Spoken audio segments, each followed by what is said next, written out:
બેન, તમારું નામ શું અને શા માટે વિડીયો બનાવવો પડ્યો વિસનગરનો? હું રાજવી સાગર પટેલ, ભારતીય જનતા પાર્ટીની સામાન્ય કાર્યકર. 6 મહિનાથી અહીંયા દાદીના સારવારના કારણે હું અમદાવાદથી અહીંયા શિફ્ટ થઈ છું, બરાબર. ત્યારે હું રોજબરોજ આ રસ્તા જોઉં અને ગંદકી જોઉં, ખુલ્લી ગટરો જોઉં છું, મચ્છરોનો ઉપદ્રવ પણ જોયો. ત્યારે મારા પપ્પા પણ અહીંયા 35 વર્ષથી કોર્પોરેટર તરીકે કાર્ય કરતા હતા. તો અનેક વાર એમને પણ પ્રશ્ન કર્યા કે પપ્પા, આપણા ભારતીય જનતા પાર્ટીના રાજમાં આવું કાર્ય કેમ? ત્યારે પપ્પાએ એવું કીધું કે પક્ષ તો આપણો સાચો અને સારો છે. મેં પણ ઘણી સમસ્યાઓ દૂર કરવાની એ કરી, પરંતુ મારો આગળ અવાજ દબાવવામાં આવ્યો છે. મારું કોઈ કાર્ય કરતું નથી ને મારી અવગણના કરવામાં આવી છે.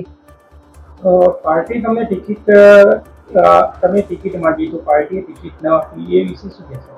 ટિકિટ માંગવાનું કોઈ એવું સત્તા કરવાનું કે સત્તા સીટ ઉપર બેસવાનું કોઈ એવું રીઝન નહોતું, પરંતુ જયારે આવી બધી દુર્દશા જોઈ ને ત્યારે પછી એવું મને મન ઉપર લાગી આવ્યું કે વિસનગર તો આપણું છે. જયારે અમદાવાદને આવું વિકસિત જોયું છે, સ્વચ્છ જોયું છે, ત્યારે અંદરથી એવી લાગણી થઈ કે આપણું વિસનગર પણ આમ વિકાસની ટોચે હોવું જોઈએ, આપણે ભારતીય જનતા પાર્ટીનું નામ ગૌરવથી આમ બોલાવવું જોઈએ.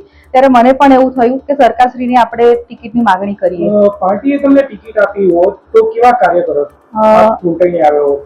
સરકારશ્રીએ જો મને ટિકિટ આપી હોત તો હું નિશ્ચિતપણે કહું છું કે બીજા દિવસથી સવારે જ ઉઠીને ઘરે ઘરે જ્યાં સોસાયટીમાં લોકોને ભેગા કરત, લોકોને પોતાની સમસ્યાઓ પહેલા તો જાણત કે દરેક જણની સમસ્યાનું કારણ શું છે, એને દૂર કરવાનો પ્રયત્ન પૂરી રીતે કરત અને રાત દિવસ મહેનત કરે.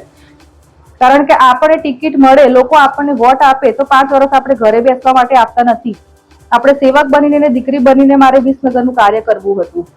આપે એક ઋષિકેશ પટેલનું નામ લઈ અને વિડીયો બનાવ્યો છે ગંદકી બાબતે ને સ્વચ્છતા બાબતે, તો એ બાબતે શું કહેશો?